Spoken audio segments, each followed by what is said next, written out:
Is a Distinguished Alumni Award for Jonathan L. Hursh. The founder and president of Included and Utopia is making a difference in inspiring others in the United States and abroad, especially in China. He founded Included in 2006 in Beijing. His other field offices are in Shanghai, China, Kathmandu, Nepal, Dhaka, Bangladesh. He spent his career making sure migrant workers have access to better services and opportunities. Mr. Hursh, who earned his bachelor's degree in international studies from South Alabama in 2004, has become a pioneer, creating intelligently constructed community cubes from shipping containers. He and his team run dozens of community centers in migrant slum areas. He's the first person to create this solution for the migrant issue in China, and he's been recognized and honored for his efforts with the Schwab Foundation's Social Entrepreneur of the Year Award, which is governed by the World Economic Forum. His company, Utopia, is his design and urban planning firm. The company's focus is on creating a new perspective, changing how, in his words, we see slums in this century. He and his team provide resources and work on global projects. As a USA graduate who took advantage of the university's study abroad program, he was so connected to his passion that he actually missed participating in graduation. He was in Beijing at the time. Mr. Hursh said, quote, "It shaped how I think and care for those beyond our borders," unquote.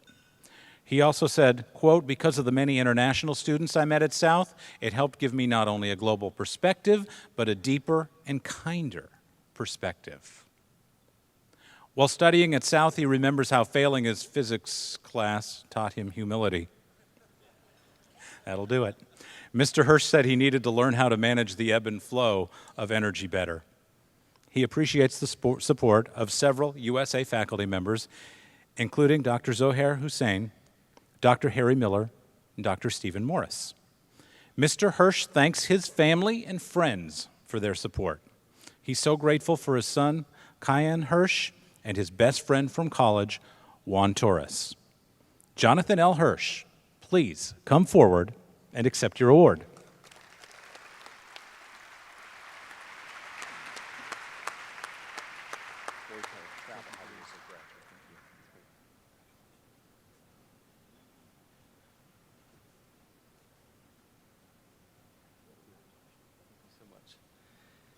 Thank you very much for having me tonight. I have very fond memories of this building. I think the last time I was here, I came in for a public speaking class.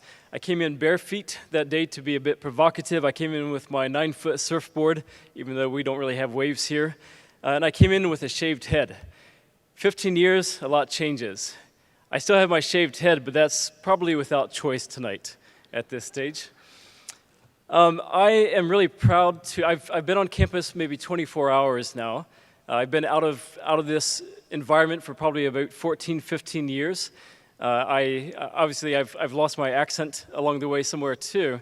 But somewhere, in the last 24 hours, I feel like I'm coming back at a very special moment in time in the history of this university, and it's something that I'm very proud to be a part of. I think that we probably have 50% more buildings than we had when I was here.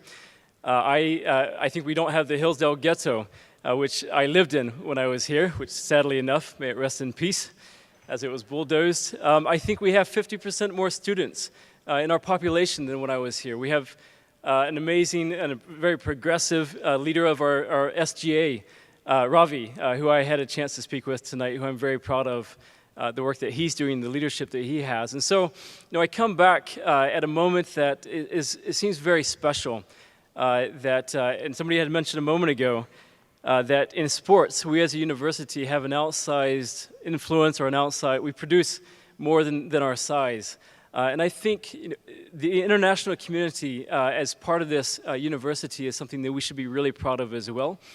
To speak very quickly, probably if I look back over the last 10 years, since first going to China and then spending a lot of time in Asia, I would probably see the thread of working with migrants being the commonality that I've oriented my life around. And it all came very unexpectedly. I had planned to go into the Foreign Service. I studied Mandarin in Beijing. And then one day a friend took me out into a migrant community, a migrant slum on the edge of Beijing. And from that day, literally everything changed. And it was almost like an engine that was lying dormant inside of me all of my life. Suddenly, the switch got flipped on. And ever since then, I've been greedy almost in my pursuit for a better life of migrants living in slums in Asia. And I would say that as we learned very intently about the migrant situation in Asia, then Africa, Latin America, a lot of us don't know this, but 1 million people are flooding from the countrysides to the cities every single day. The world is restructuring itself in very radical ways. You know, in 2050, the cities that are in the top 10 lists of population are very different. Some of them are almost unrecognizable from those that are in the top 10 today. And so, you know, as we had the experience to see the migrants' role in the cities, a lot of the cities, governments, and whatnot, they treat them informally. They see them as blight. They see them as crowding the cities, as dirtying the environments, as competition for resources in many ways.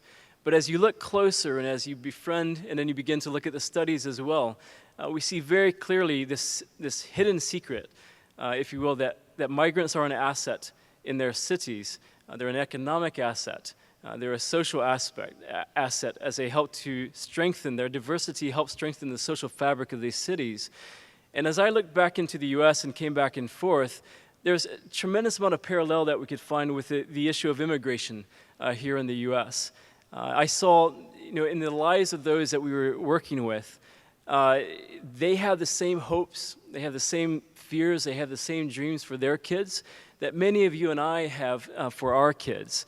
And so it would turn, you know, a lot of people have said, well, you know, Jonathan, that's fine and good that you're working with the migrants, you know, in other parts of the world, but what about here in the U.S.? And we've been pretty tenacious at keeping our focus. So we've always declined to bring Included or even Utopia to work directly here in the U.S. But I think that, you know, as I look back over the last couple of years of the narrative around immigration here in the U.S., I feel like in some ways we've lost a grasp of the truth of the narrative, of the role of the immigration that immigration has played in our country.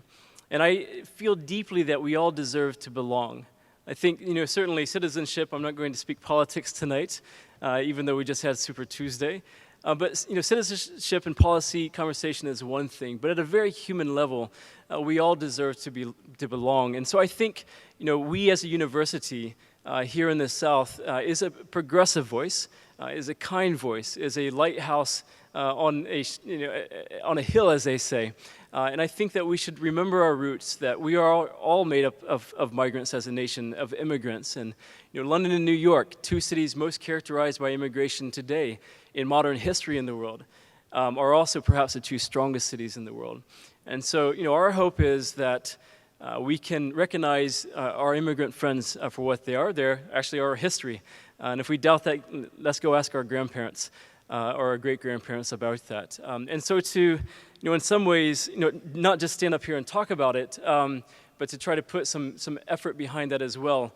My best friend, Juan Torres, who's here tonight sitting back at table 21, I think it is, he and I were roommates, and we spent literally hours and hours, you know, 2 a.m., 3 a.m. mornings over the kitchen table in the Hillsdale ghetto, just talking about the state of the world and, you know, talking about what our role is, what our responsibility is. And, you know, we talk about an award tonight, and I'm, you know, very humbled by that. But at this stage of my career, I really see it as a responsibility. So thank you very much for putting a heavy weight of responsibility for the rest of my career on my shoulders. And I really hope that, you know, I can carry that forward in a way that that makes this community, this family, proud. But, you know, Juan and I would just talk about, you know, what is our role here in the U.S. and in society. And about 2 years ago, he began with his wife, who's from Venezuela.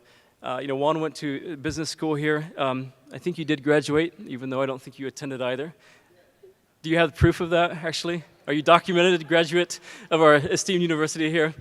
You know, we were speaking about that, and about 2 years ago, he started very simple tutoring programs for immigrant children here in Mobile. And then a lot of volunteers came, and even volunteers from this university came as well. And so we've been speaking, and we'll be spending the next few days together to see if we can get behind one and really birth this organization called Belong, using some similar concepts that Included has put into play, around the world, but really getting behind the passion that Juan has shown here to really make a home for all of us to belong. And so if you would like to be a part of that birthing effort of belong, I'm not here to pitch that tonight, but I'm just such a sincere believer in what he's doing, and the positive narrative that he's promoting. It's an incredibly positive effort. And so we hope that we can get some students involved from this university, which I think will happen in the coming days and weeks and months. And I just want to close with this. I think we are in need for not only leadership at this moment in time in history, but we're in need for kind leadership. Leadership that is inclusive, leadership that is human, leadership that remembers the best parts of who we are as a human race. We're on this spinning little blue dot, apparently in the middle of black nothingness so far. And so what binds us together as humans, certainly is greater than our differences. And so we're in need of that kind, binding leadership at this moment. I am a single dad of a 3-year-old son, he's a very cheeky boy. You probably saw him behind me. He's half Chinese.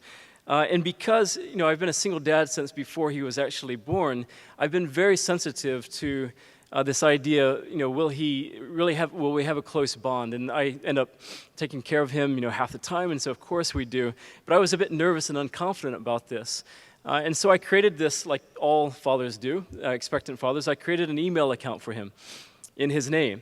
And I had the password for that. And so I started sending him emails I'll send him an email tonight with a selfie and say, I miss you, son, I'm out doing this, this work and whatnot, and I wish you were here with me. And I want to build up this memory bank for him so that he can look back on that and never have any question about that, our bond before he really can form memories.